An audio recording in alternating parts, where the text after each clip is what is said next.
Halo, nama gue Ravan. Gue Bintang. Gue Angki. Selamat datang di Cancicun, dan hari ini kita akan review BMW E36.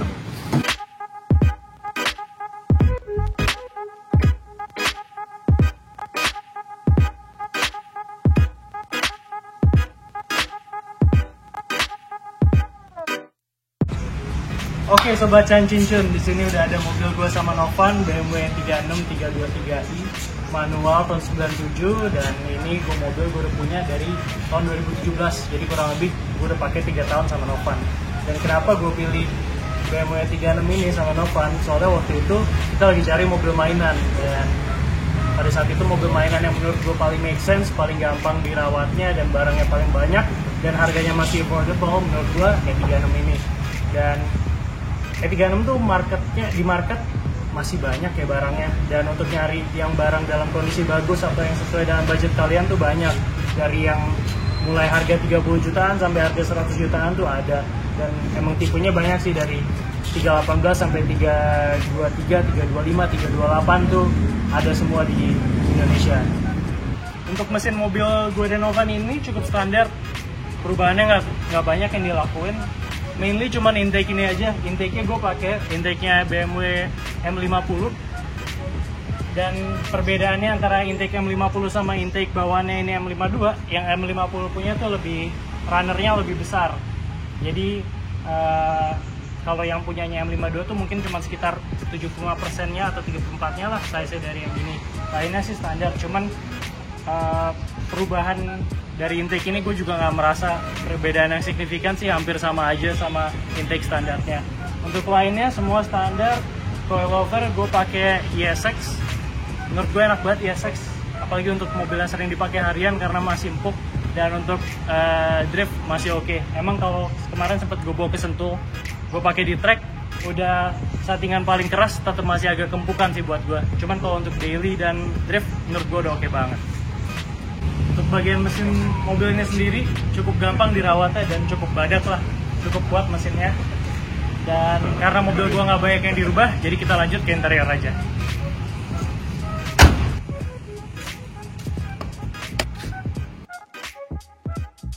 Oke sobat Cancincun, kita udah di dalam interiornya BMW 36 323 ini.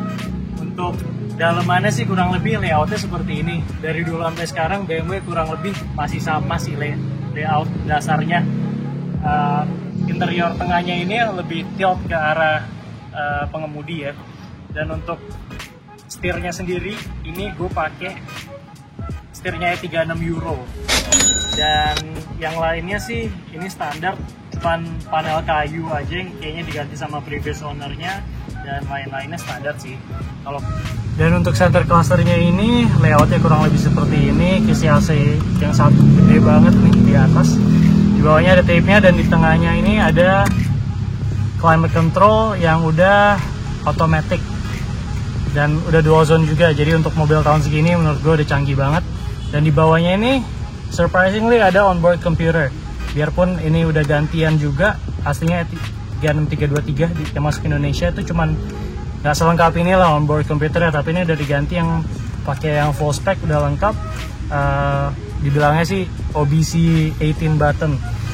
Nah, dan ini udah ada fuel consumption, outside air temperature, average speed, distance to empty, range, dan lain-lain itu udah ada. Jadi udah cukup canggih. Dan ini mobil juga udah ada automatic stability controlnya, jadi udah semacam kayak ESP lah. Untuk clusternya ini cukup simpel dan sangat mudah dibaca. Di pojok paling kiri itu ada fuel gauge, di sebelahnya ada speedometer, di sebelahnya lagi ada tachometer, dan di paling pojok ada temperature gauge. Dan pengaturan power window-nya semua 4 switches-nya dari sini. Itu aja sih kalau yang dari driver side. Kita lanjut ke bagian door trimnya. Yang ngebedain door trim gue ini sama E36 biasa pada umumnya di Jakarta, itu speakernya ini ada 2, ada speaker dan ada tweeternya. Rata-rata kalau E36 di Jakarta tuh yang spek Indo cuman ada 1 speaker doang yang di bawah yang besar ini. Tapi ini udah pakai door trimnya BMW E36 328i, jadi dia ada 2, ada tweeternya juga. Dan fun fact, ini speakernya mereknya Nokia, sama kayak produsen HP yang zaman dulu itu. Untuk legroom dari mobil ini sendiri, karena ini mobil juga kecil dan mobil udah agak tua, jadi agak sempit sih di belakang sini memang. Tapi kalau headroomnya sih masih oke, dan posisi duduknya sih masih enak. Misalnya kalian berempat gitu di mobil ini untuk perjalanan yang nggak jauh-jauh banget, menurut gue masih oke banget lah. Kayak masih dalam kota, misalnya lu duduk kurang lebih 2 jam, lu stuck di belakang sini masih oke lah. Cuman kalau lu udah perjalanan yang jauh, misalnya ke Bandung macet-macetan 4 jam gitu, rada capek sih menurut gue. Dan ini di tengah sini ada armrestnya yang bisa diturunin, dan ini di sini juga ada 2 buah cup holder.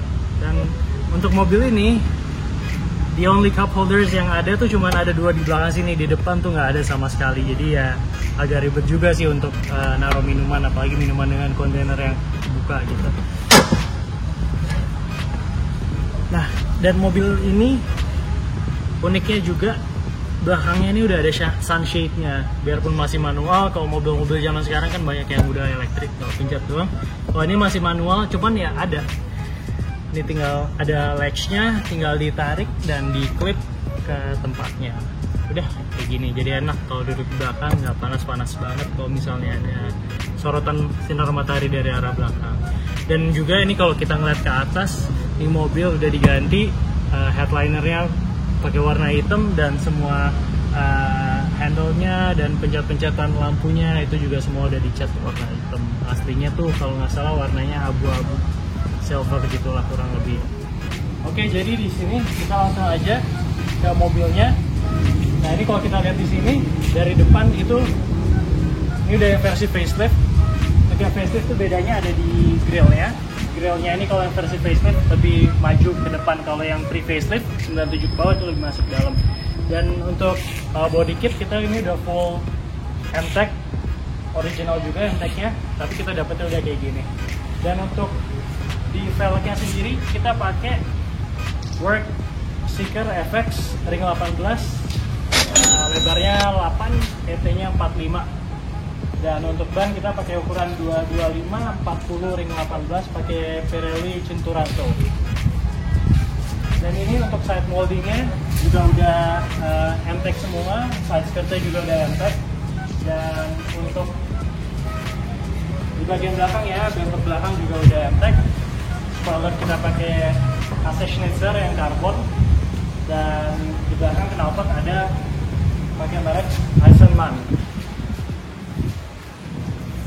Oke Sobat Tuner, kurang lebih segitu aja pembahasan dari gua. Dan untuk selanjutnya driving impressions dan buka-bukaan harga tentang semua yang telah kita keluarin untuk mobil ini, dari harga beli dan modifikasi-modifikasi dan repair-repair, gua serahin ke Bintang sama Novan aja. Oke. Kita mau jalan. Oke. Nah, kita cobain ya 36 ya. Gue juga udah lama sih nggak naik nih mobil. Habis dari bengkel kemarin. Izin ya. Silakan. Ini mobil apa Van yang bikin lu? Kan Aki udah ngasih tahu nih. Yang bikin lu milih mau main E36. Yang bikin gue mau main E36 adalah pertama rame banget sih yang main, terus partai murah, terus waktu itu mobil mau dipakai buat latihan drift kan. Terus kayak dari cost-nya kalau gue ngambil E36 tinggal Las Gardan doang, udah selesai semua. Las Gardan waktu itu sekitar 3,5 juta sih, sama Gardannya juga, dan pakai Gardan 320. Lo emang pengen dari awal tuh ngelihat partai murah tuh dari mana? OLX sih. Waktu itu gue nge-search OLX, Tokopedia, Bukalapak, pokoknya segala macam itu semua lah. Gue search 323, E36, banyak kan tuh parts ya. Dan kayak dari situ lumayan bisa jadi indikator buat gue nentuin di mobil kalau main murah apa enggak gitu sih. Itu sebelum lo beli itu? Sebelum gue beli. Oke. Waktu itu juga apa ya, nggak sengaja juga sih ngambil di mobil. Nggak sengaja gimana? Jadi tuh awalnya mau jual Seviro, ada orang mau beli Seviro. Lo ada Seviro? Ada Seviro gue, sama Angki juga. Oh, Angki juga. Sama Angki juga mau jual Seviro. Sevironya belum laku, gue sama Angki langsung nyari penggantinya apa. Terus ya udah kita cari-cari, wah ada nih E36 di Bogor 70 juta, udah full body kitnya M-Tech, kelihatannya sih rapih. Ya udah kita cek aja deh. Oh, waktu itu tuh bukanya kalau nggak salah 75 deh, 75. Ini mobilnya? Mobilnya dibukanya 75. Akhirnya dealnya? Dealnya di 70. Belum. 70. Langsung malam itu kita angkut. 70 udah kayak gini? Udah kayak gini. Yang gue ganti sama Angki cuman velg sama coilover Essex. Semuanya total dari previous owner semua. Jadi yang lu tambah bener-bener cuman coilover sama gas gardan doang? Yes, gas gardan sama velg. Udah. Oh ya, sama velg. Tapi dari previous ownernya juga waktu itu gue dikasihnya velgnya yang M3 ya, yang sunflower ya nyebutnya ya. Gue nggak tahu ya, gue nggak paham. Kalau nggak salah yang itu. Nggak paham. Sama dikasih velgnya E39 yang 15 inch. Jadi kita kalau nggak drift pakai itu gue manti. Okay. Soalnya bannya murah. Nah terus lo selama ini punya mobil ini apa kesan-kesan lo? Di mobil tuh ini? Pertama kita nggak sayang-sayang banget lah. Soalnya gara-gara waktu itu masih ada Seviro kan. Jadi project itu masih di Seviro, ngebangun Seviro. Tapi mulai kaget dulu tuh mobil harian gue Aristo, Angki tuh C280. Setiap kita ada problem yang nyelamatin tuh nih mobil. Oh justru yang ini malah ya? ini malah yang tahun 97 ini yang nyelamatin ini yang reliable. Terus gue udah mulai ganti apa dan masalah ini lagi yang nyelamatin. Dan sampai sekarang di mobil nggak pernah tang yang namanya masuk toy. Sumpah gue kaget banget. Di situ deh akhirnya sayang banget sama di mobil jadi gila, badak banget sih di mobil sumpah. Oke. Terus lo pakai ini berapa sering? Jarang sih, kebetulan gue sama Angki pekerjaan kita tuh sama-sama yang gak jelas lah waktunya maksudnya, gak yang Sabtu Minggu pasti libur. Okay.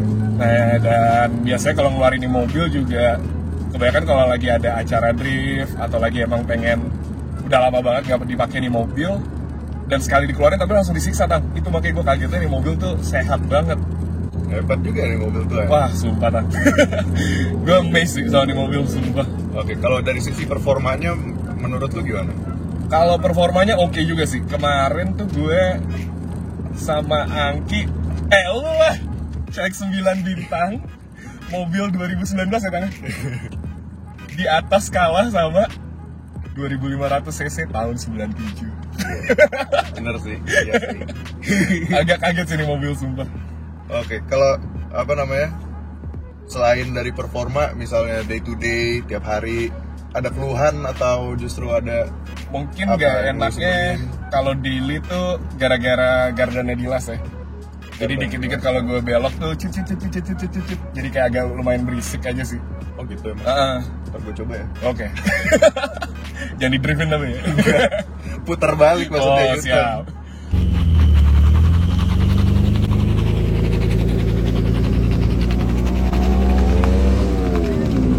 Jalan lurus-lurus aja sih nggak kerasa. Itu doang, sama gara-gara gardannya pakai yang 320, fuel consumption-nya jadi lumayan boros, jadi 1.8 deh kayaknya di mobil. 1/8. Tapi ya masih oke lah, maksudnya 1.8 dengan apa yang lu dapet. Iya sih.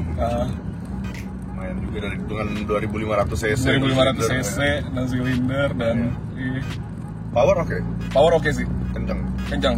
Oke. Gue maintenance nih mobil, mesin nggak pernah gue sentuh bener-bener pure sebelum misalnya mau gue keluarin pakai drift atau sentuh. Waktu itu sempet ganti oli aja sih gue.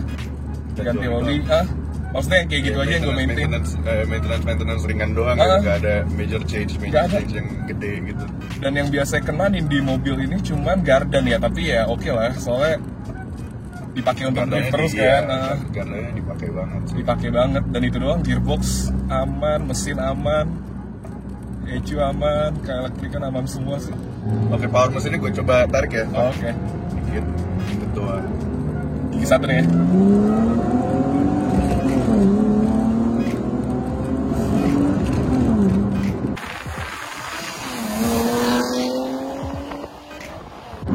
Lumayan kan? banget sih.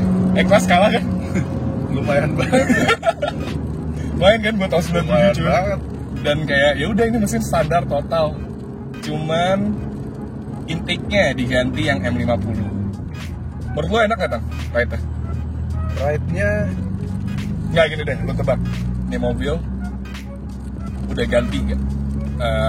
kalau lu tadi belum bilang sih, gue bilang enggak. Soalnya memang mirip stock sih. Tapi pas lu bilang tadi udah ganti, apa yang lu ganti coilover sama apa namanya, sama differential, lo nggak sadar ya? gue baru ini udah coilover gitu. Ini pakai masih empuk gitu. Enak banget sih, tapi gua Masih ini pakai di tikungan nih, gue cobain agak.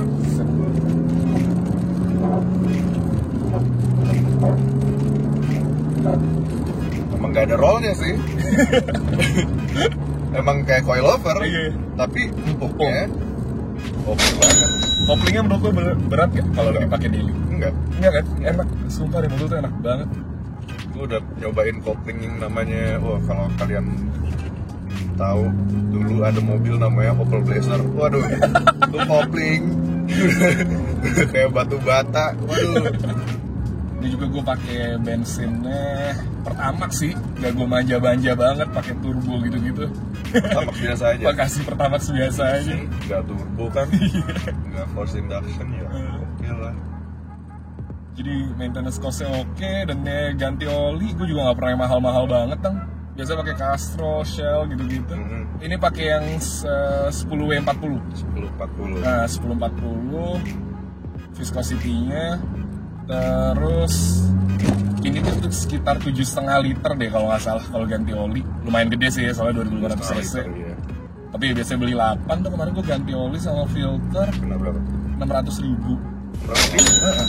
Oke banget dong. Oke banget, dan maksudnya kayak bensin full tuh sekitar 450.000. Itu dari kosong banget ya. Nah, 450.000 Pertamax kosong. 450.000. Itu dari kosong sekitar 450.000, dan Dengan konsumsi 1:8, oke lah. oke lah. Maksudnya dengan yang lu dapat ini ya, maksudnya kayak performance yang segini Iya. ya. Terus lu kedepannya nih mau gimana nih mobil? Lu pakai tiap hari kah? Mau lu pakai lebih sering atau? awalnya tuh sempet Angki bilang apa kita jual ya, terus kayak wah agak berat di hati gitu, soalnya di mobil nyelamatin hidup gue banyak banget Tan. Mobil daily gue yang rusak, yang masuk bengkel ini yang nyelamatin.